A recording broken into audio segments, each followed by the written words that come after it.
Okay, let me show you around the lodgement. It's huge. Look at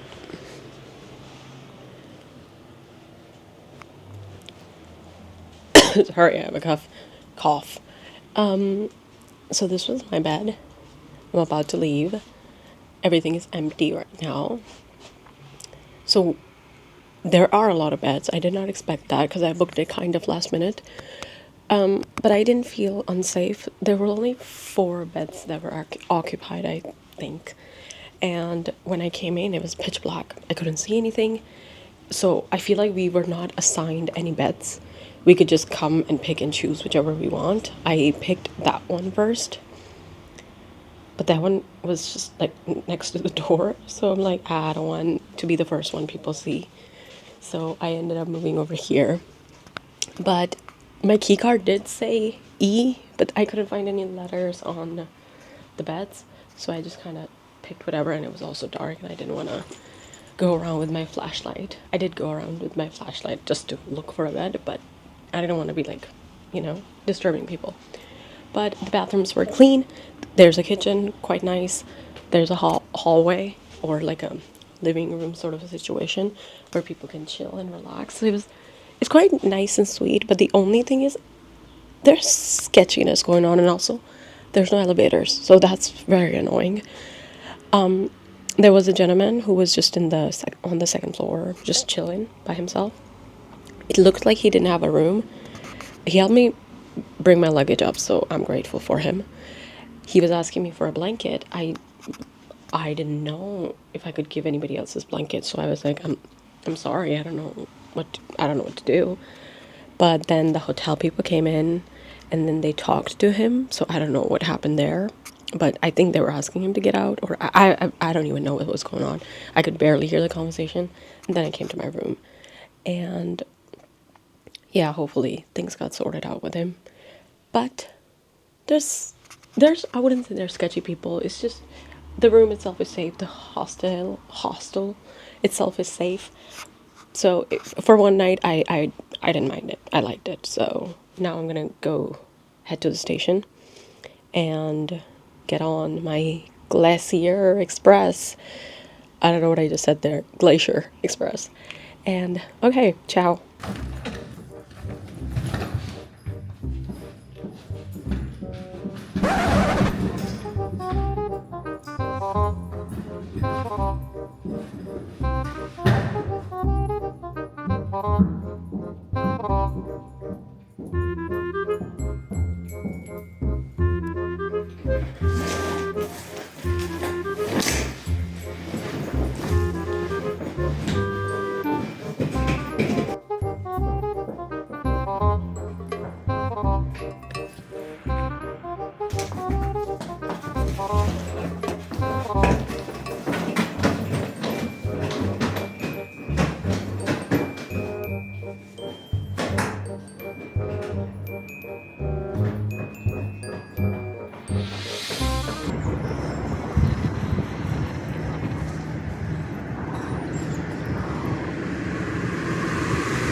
Since I had lost the ability to comprehend written language, I ended up in the wrong carriage.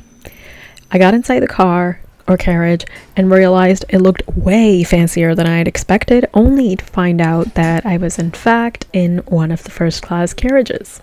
So, fully mortified, I headed back to my carriage, luckily made it right before the train departed.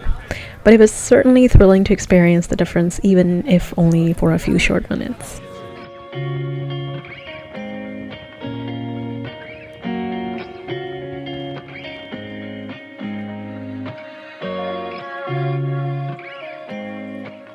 first part of the journey was from Chur to Disentis. We passed through the Rhine Gorge. This area is also known as the Swiss Grand Canyon. And the river that we followed was the Rhine River, and it was winding its way through the curves and bends, which gave great photo opportunities and overall made for a more striking landscape, as y'all can see.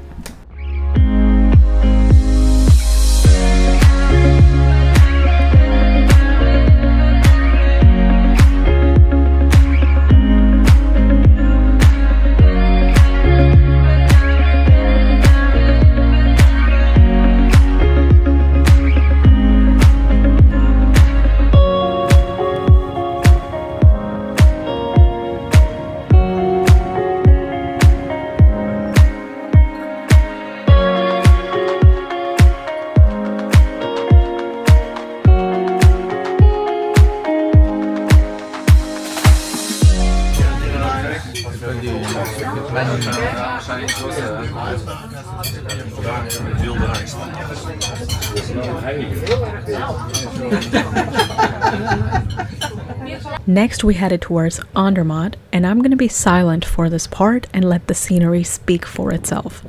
And I'll add a little bit of cinematic sound to match the vibe, because that's how this section felt. Cinematic. Ka-chow.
We stopped here for 10 minutes. It was freezing, but it was nice to step outside and get some fresh air, like I wasn't already getting it. But watching all these people ski made me want to ski too, but I don't think I'm ready for the Alps quite yet. So it does look like Andermatt is one of the major stops on the route, because after the stop, most of the carriage, or at least my carriage, was empty. It was 30% full, so I was able to move around and switch seats. Earlier it was completely full, so I wasn't able to move around. Also, I was not assigned a window seat, unfortunately. I was sitting in the aisle seat, but I was spending most of my time in that open area where you could, get glare-free videos from the window. So I was kind of hanging out there anyway. It was not a big deal, but it was nice to have like a little bit of an open seating to move around after Andermatt. Quite nice.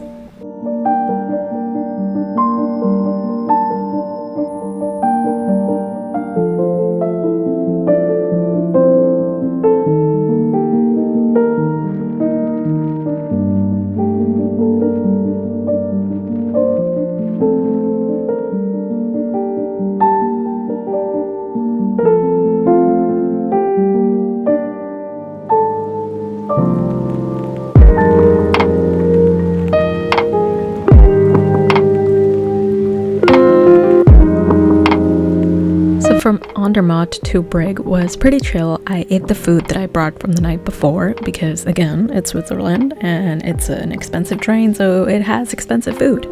But they gave us a little snack, which was quite nice. So I just relaxed and savored in the scenery. I will put a disclaimer somewhere in the beginning of the video or the comments, but this video is just a regular vlog of my trip and not really a review or a how-to video for Glacier Express. I will be uploading a separate video explaining the journey in more detail, like the cost, the route, the option of first class or second class, and my experience on the Glacier Express, and much more in a lot more detail. That video is scheduled to be released by the end of August, hopefully, so subscribe if you would like, and hopefully that video will be helpful to you in making a decision about the Glacier Express. Spoiler alert, you should do it. But I will mention that the reservation for the second class cost me 49 Swiss franc, which is roughly 83 Canadian dollars, and it was this cheap because I had the eurail pass. A video on that is also coming up soon, so please subscribe. Now you have 2 reasons to subscribe. Pretty please, I know you want to. Thank you. Thank you.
So I'm at the Zermatt station. My train doesn't come in 20 minutes, but I cannot see the Toblerone mountain. Matterhorn. It's hiding behind the clouds. I don't know if you can see it. I'll post a picture. The picture was a little better. But it's hiding behind the clouds, behind that bell. I bought a Toblerone just to take a picture with the mountain. I can slightly see it. Hopefully the clouds will clear out in like the next 15 minutes because then my train leaves. So, fingers crossed.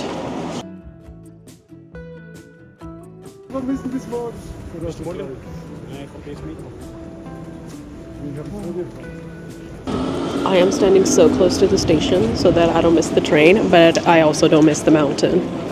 It's like, this is the perfect view for now. considering I still have luggage with me. I'm pretty sure I can find a better view somewhere else, but it is what it is.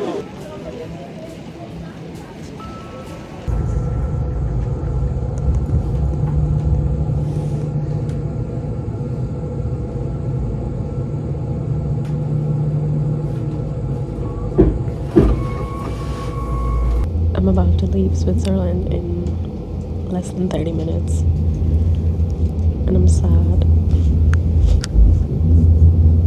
But I was also sad when I left France, Canada, or India. It's hard, but I'm excited for Italy. But yeah, I don't know, feel sad. I'll be back. I had so much fun here. I'm definitely coming back. I didn't get to see Matterhorn, so that's another excuse to come back. But yeah, it's bittersweet right now. But I'm happy and sad at the same time.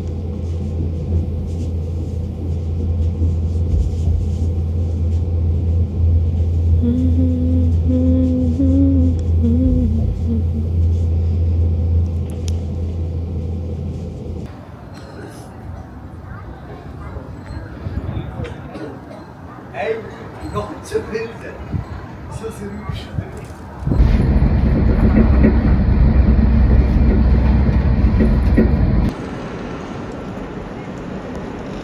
Attenzione! Treno in arrivo al binario 11.